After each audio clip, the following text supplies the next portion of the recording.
करती है उसका असर बच्चे पर।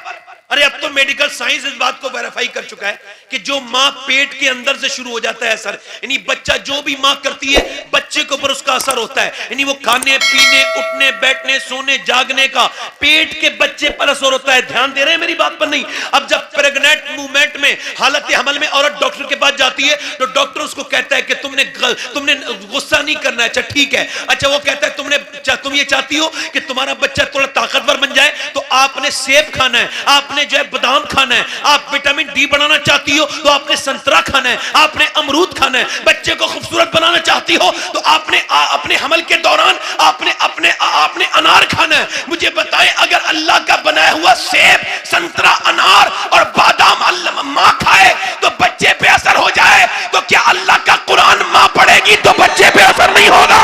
वाह वाह वाह वाह, जिंदाबाद जिंदाबाद, सुभान अल्लाह सुभान अल्लाह, सुभान अल्लाह, क्या वाह वाह। और कुरान तो रख दिया ऊपर उठा के जी। मेरे नबी का सबसे बड़ा इनाम क्या है उम्मत के लिए? कुरान। और वो तो रख दिया ऊपर उठा के, उस पर तो गर्द जम रही है। अरे वो अनसीन जो खुदा है, वो जो परवरदिगार है, वो अल्लाह हमारा रब, ये पूरी दुनिया में किसी के पास कुछ डेटा नहीं है, किसी के पास कोई दावा नहीं है, हमारे पास दावा है।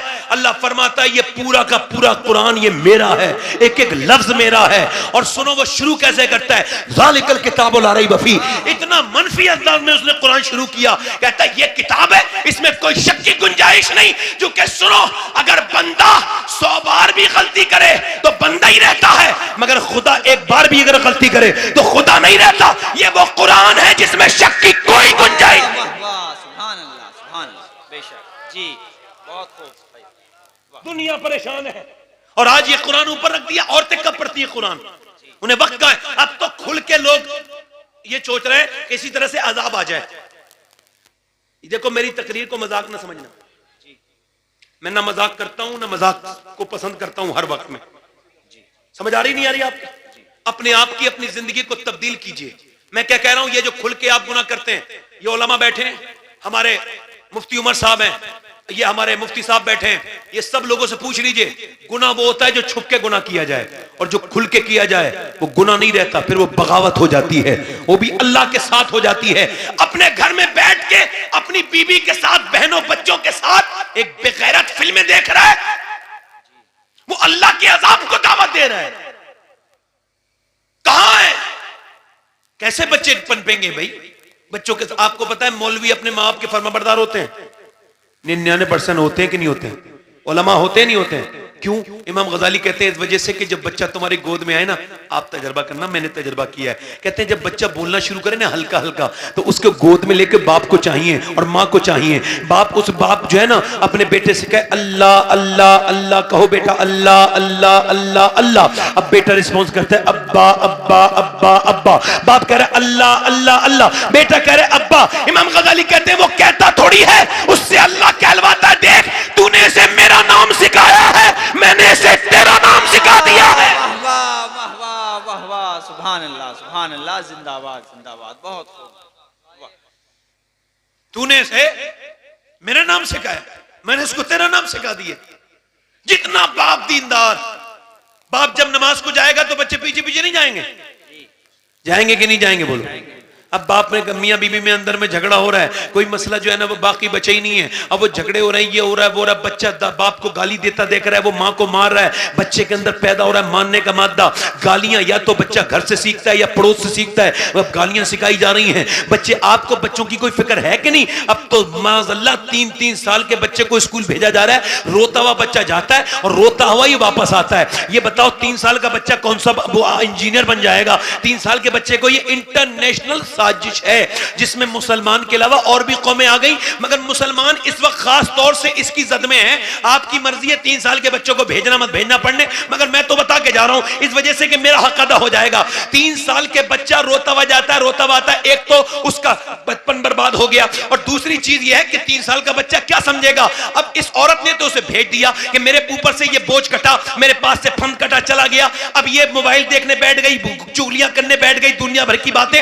इस औरत से पूछो, तूने बच्चा जो स्कूल भेज दिया, ये 3 साल के बच्चे के बचपन को बर्बाद कर दिया।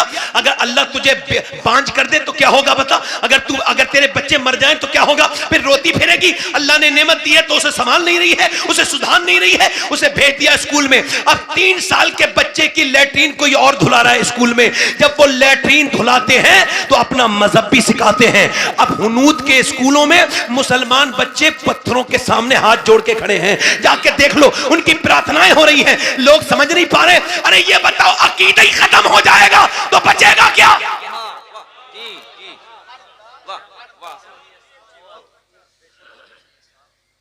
अरे बच्चों के सामने 7 साल तक जो कुछ लिखा जाता है, आपका बच्चा बिल्कुल सादा कंप्यूटर है, नया, उसके अंदर कोई फोल्डर नहीं है, ऐसा समझ लीजिए खाली सादा कागज है। अब जितनी चीजें वो देखेगा, जितनी चीजें वो सुनेगा, उसके समझ में आएंगी। अब आप अपने बच्चे को, आप आए भी है ना घर पे, तो आपको वक्त नहीं है, आपके पास मोबाइल है, आप मोबाइल में लग गए, आपने बच्चे को प्यार ही नहीं किया। बच्चा चाहता है बाप से प्यार करूं, बाप की गोद में खेलूं, बाप के सीने बैठूं।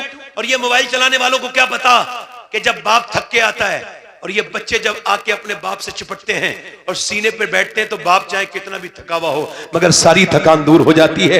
ये लोग क्या समझेंगे इस बात को? ये इन्हें क्या पता होगा कि बाप क्या होता है? अच्छा देखें, आप जरा गौर करें, आप ये जरा गौर करें कि बाप आया है। अब ये अभी दिल्ली में ये सच्चा वाकया हुआ है कि एक बच्चे से पूछा क्या बनना चाहते हो, तो उसने लिख के दिया कि मैं मोबाइल फोन बनना चाहता हूं, मोबाइल फोन बड़े होके।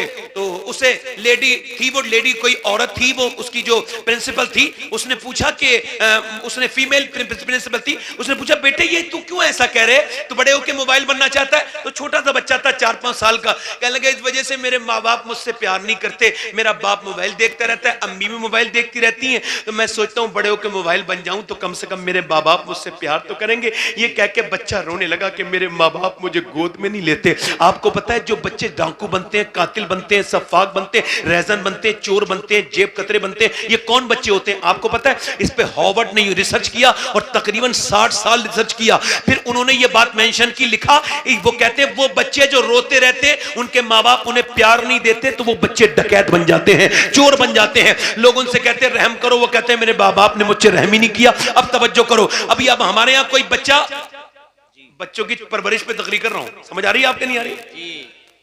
बच्चों को 7 साल तक मारना तोड़ना नहीं है, नहीं। उनसे ये कहना ये गलत है, ये सही है, डांटना है मोहब्बत से, ये सही है और ये गलत है। अब बच्चा आ गया हमारा, तवज्जो करें, ए बच्चे खामोश हो, बच्चा आ गया हमारा, नाश्ता हो रहा है, बच्चा आ गया। अच्छा बच्चे भी समझदारी होते हैं, इतने तो खाने पीने के मामले में समझदार होते हैं। उन्होंने देखा यार अब्बा आज रोक नहीं रहे हैं, आज तो बिल्कुल जो है फ्री मामला हो गया, तो उसने एक रसगुल्ला, दूसरा रसगुल्ला, तीसरा रसगुल्ला, बिस्कुट उठाए, ये उठा के वो अपने चल दिया। अब तो बाप गुस्से में लाल ताल हो गया, और तुमने तमीज नहीं सिखाया बीबी से, क्या हुआ? अरे बेइज्जती हो गई, बच्चा खा रहा था और वो जो आया था ना उससे बड़ा बेवकूफ वो था, वो वहां जाके कह रहा है क्या? वो कह रहा भाई वो उन्होंने अपने बच्चों को तमीज नहीं सिखाया। क्या हुआ? लगा तमीज बिल्कुल नहीं सिखाया उन्होंने, और बात ये हो गई कि वो बच्चा खा रहा था, वो बच्चा बार बार आ रहा था, मेहमानों का उससे लिहाज ही कोई नहीं। और यार सुनो, हज़रत उमर के पास एक आदमी आया, आपने फरमाया तुम अपने बच्चे को नहीं लेके आए? हुजूर ये बच्चा है, तो फरमाया ये कब बच्चा है? बच्चा वो है जो शरारत करे, परेशान करे, बच्चे वो होते हैं जो शरारत करे। अल्लाह अकबर। मगर कहते नहीं नहीं मेरी इज्जत खत्म हो गई, तेरी इज्जत की औकात क्या है? मेरा इमाम कहता है तेरे आगे यूं है दबे लचे वो सहारब के बड़े बड़े, कोई आला फरमाते वही लामका के मकी हुए, सरे अर्श तख्ते नशी हुए, वो नबी है जिनके हैं ये मकान, वो खुदा है जिसका मकान नहीं। मेरे नबी मिंबर पे तकरीर कर रहे हैं और इधर मेरे नबी के बेटी का घर है, यानी इधर हुजूर की बेटी का घर, बिल्कुल बराबर में सरकार का घर। नवासे ने नाना की आवाज सुनी ना, तो नाना का बेटा बड़ा वाला नवासा अपने घर से निकला और लड़खड़ाते पैर से नाना नाना नाना नाना। नाना ने डांटा, चिल्लाया नहीं, बल्कि नीचे तकरीर तकरीर खत्म करके 2 सफ आगे बढ़े, बच्चे को उठाया, प्यार किया, छुपाया, फिर तकरीर की, बोलो सुभान अल्लाह। फिर दूसरी बार भी ऐसे ही किया, फिर तीसरी बार भी ऐसे ही किया। फिर एक सहाबी ने कहा हुजूर आप इतनी बार इतना प्यार करते हैं अपने बच्चों से, हम तो नहीं करते। हुजूर ने फरमाया मैं क्या करूं जो तेरे दिल में अल्लाह ने मोहब्बत नहीं रखती। हुजूर फरमाते बच्चों पे प्यार आना ये अल्लाह की तरफ से है। अल्लाह अकबर, जरा गौर तो करें, हुसैन आए सजदे में बैठे, अल्लाह ने नहीं फरमाया महबूब हुसैन को रोको, ना हुजूर ने फरमाया फातिमा तुम हुसैन को रोको, बल्कि अल्लाह ने फरमाया महबूब आप सजदे को लंबा करें ताकि लोगों से बच्चे पालने आ जाएं। मेरे नबी ने सजदे को लंबा किया। मदीने में जितना मेरे नबी ने अपने नवासों से मोहब्बत की, इतना किसी नाना ने आज तक अपने नवासों से मोहब्बत नहीं की। और फिर